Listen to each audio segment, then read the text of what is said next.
I was this close to being exactly correct. It was just in his office at the end of the episode. And it was on a monitor, not his phone.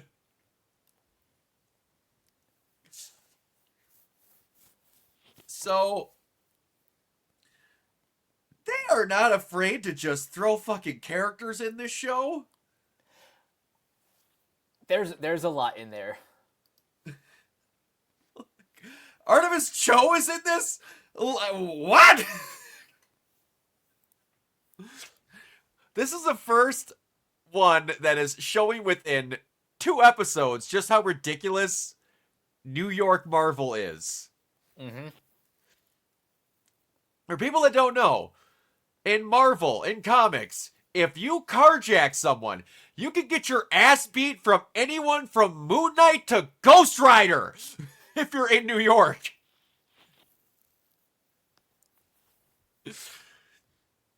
Oh, yeah. This is another example of a lot happened, but very little happened. And I believe this is the reason why the release schedule is the way it is. Because next week for the next 2 weeks will be 3 episodes, and then we end with 2. Yeah. I'm starting to firmly put my phone down in the camp of Lonnie Lincoln is this Peter Parker's Flash Thompson. Or Eddie Brock, sorry. Eddie Brock. I was going to say. Yeah. I am feeling that 100%. Like, he's legit his best friend and being super kind to him. Do you think they would pull the not... I'm not saying they would make Lonnie Lincoln Venom. But would you maybe think that somehow Peter accidentally turns him into Tombstone? I could see that happening. Cause, correct me if I'm wrong, have we ever had any version of a cartoon movie, I'm blanking on comics, where we got to have Lonnie just hanging around, not being Tombstone? As far as I know, this is the first time that Lonnie has just been Lonnie. Yeah, and the same age as Peter and going to high school with him. That's a cool new character choice. And they actually have him being a really good guy. That's why I fear he's going to become this version's Eddie Brock. Because he's too good of a person.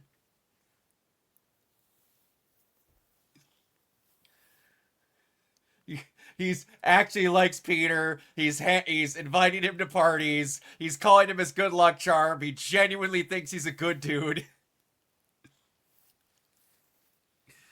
He's gonna get screwed over so badly at one point. Yeah, they set him up to be too much of a good guy for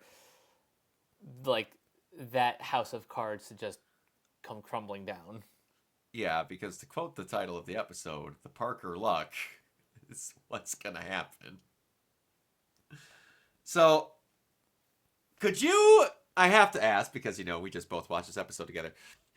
Did you collectively see the character that everyone is going to hate what they did?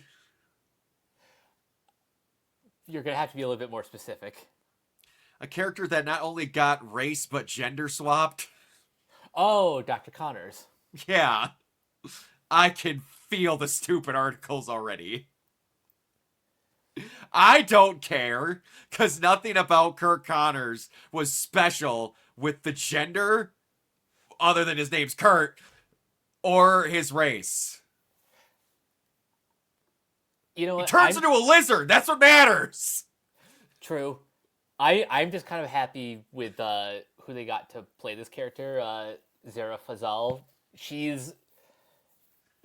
voices so many different characters in Young Justice, and yeah, as a voice actress, she's been really blowing up in the past 5 to 10 years. Mm-hmm. So it's just cool to see her in this role. You know what it reminds me of? Who? I want to say it's I'm gonna forget. How did they say that? Octavius in Into the Spider-Verse. What was her name? Oh, Olivia. Olivia Octavia. There, that could have been. That female version of Octopus Doctor Octopus was awesome. Yeah, she was. And like, if they pull that with Connors, I. If you do this, just make it look like a lizard. Don't need to make the lizard look like it has a gender. If everyone's catching my drift, Yeah. just make it look like a lizard. I do not need to see any hear me outs. Yeah, I don't know. That also, everyone has fully forgotten what that even means. I am watching people post pictures of Zoe Zeldana, Scarlett Johansson, Hayden Panettiere, and going, hear me out. No one's hearing you out because we all think the same thing! Exactly. You don't know what that saying means anymore! It's meant to be you have to explain yourself. If you think you show someone a picture of Scarlett Johansson and you have to explain to them why she's attractive, you lost the plot, my friend. Mm-hmm. But anyway, speaking of plot, so Peter's popular, which just can't be a thing, so that had to get ruined. Or at least for now. But the first person to find out that he's Spider-Man is Norman Osborn. I'm of two thoughts with this. On the one hand, I appreciate the fact that they're getting this over with now and not waiting till like the end of the season. Uh-huh. But at the same time, I'm like, maybe this happened a little bit too quick. It all depends on what they do with Norman. That's true. Like, there's a unless they're kind of aping the Spider-Man PS4 game, because what happens in that is Peter is an unpaid intern for Otto Octavius, and at one point his suit gets kind of messed up, so he wants to work on it in the lab, like the little side lab, because he believes that Otto's not there. So then eventually Otto makes some additions to this. He walks in and Peter believes that he's like, oh crap, he just found out I'm Spider-Man. In the scene, it plays out like, oh, so you're the one that helps Spider-Man with his suits. That makes so much sense. Because he's like torquing with it with like wires and like splicers and all this. And then Otto like makes some additions to the suit that then becomes what the Insomniac Spider-Man looks like with the white logo and all this for like impact and certain stuff. And then he acts like he doesn't know he's Peter or that he's Spider-Man and like keeps the secret, does all this, and then eventually when Otto goes nuts and goes evil is like, I've known the entire time. I was toying with you. I just didn't do anything because I didn't need to. And now that I'm fucking nuts, now I'm doing something. So I don't know if it's going to be a I know you're Spider-Man, but I'm a good guy. Get it? Then eventually when shit hits the fan, he goes, I know you're Spider-Man, I'll tell people. Or it's, so you're Spider-Man, you're the one who saved my kid. It feels like that. It feels like that's going to happen. But and then also, eventually something goes wrong.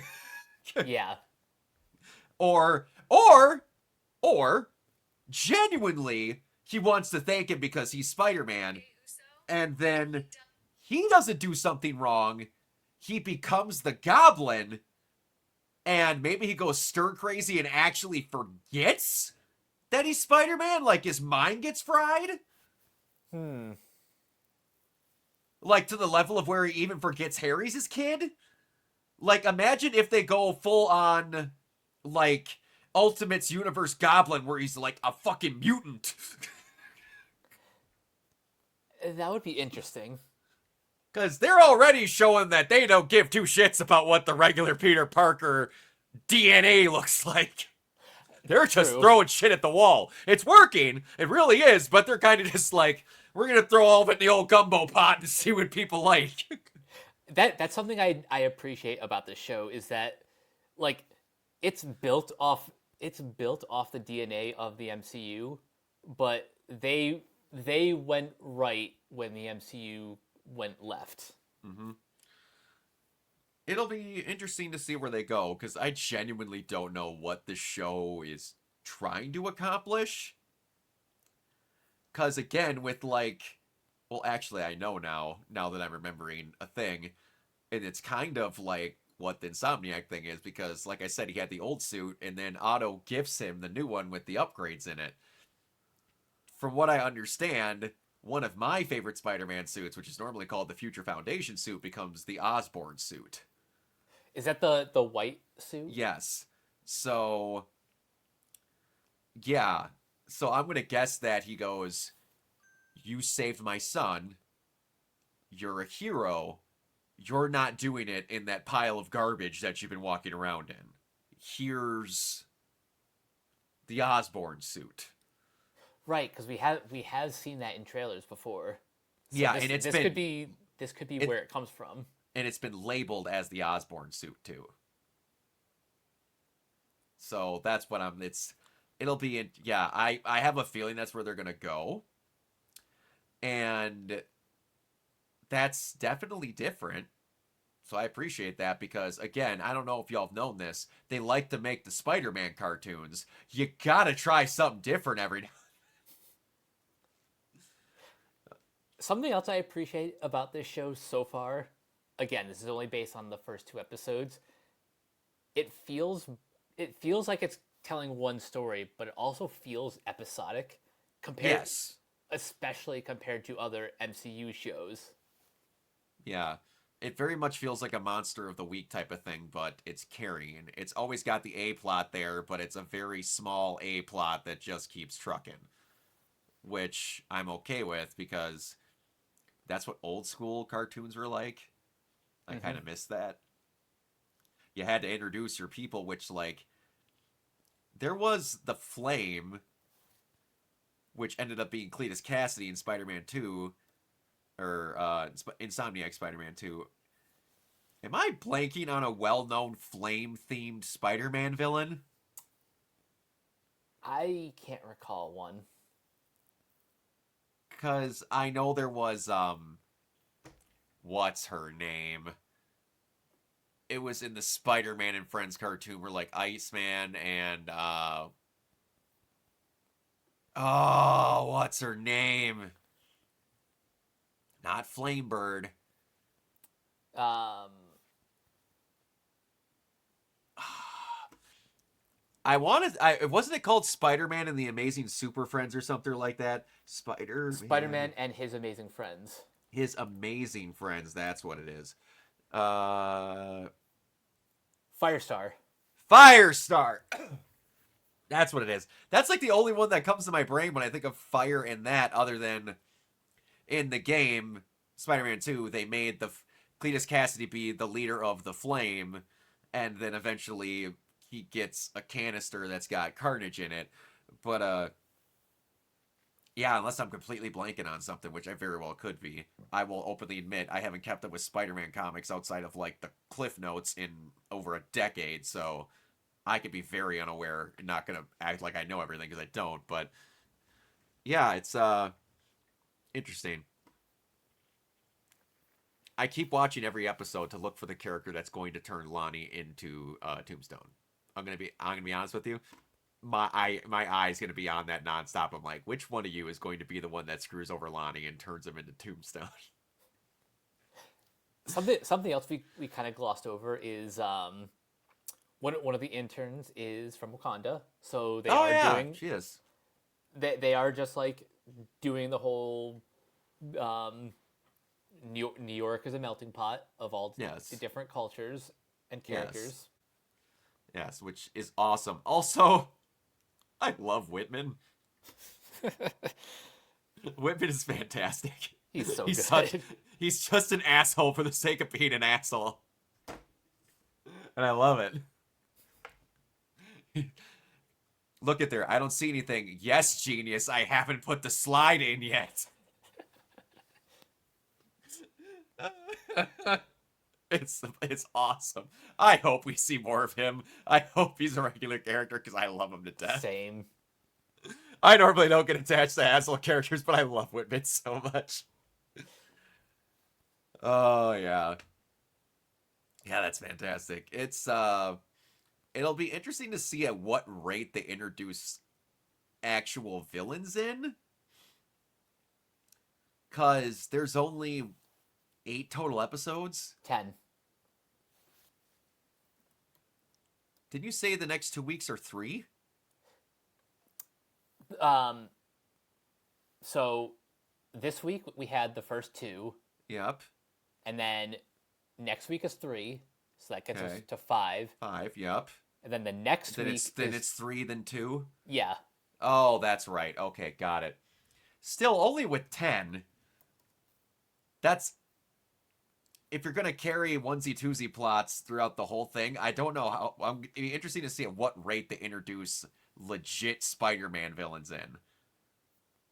Because I don't know what rate they're telling the story of Peter and eventually Norman becoming a villain, because... Let's be honest here. Yeah, that'll be interesting. I can only guess what characters are appearing when based on the titles of these episodes. And I know one of them is a Daredevil-centric one. Oh, yeah, that is true. Oh, yeah, Daredevil is in this. Isn't Cox voicing him in this? And D'Onofrio is Fisk. Is Fisk. That's right. All right, yeah, that's gonna be interesting. I'm excited. I wasn't sure how I was gonna like this, and I'm still, man, I'm getting used to this animation. It was better in this one. I don't know if it's because I'm just used to it more. I am about at 1% better with the voice, but he had a lot more Holland in him this time around. I'm going to see if that continues, if that's just what it is, because there's points where he fluttered in and out of it, and I'm going to see kind of where it sticks after however many recording sessions he's been in to get all these done, to see where he lands on what his Spider-Man voice is. But I don't know what about it does it that just kind of yucks my yum a little bit. It might be the Tom Holland thing.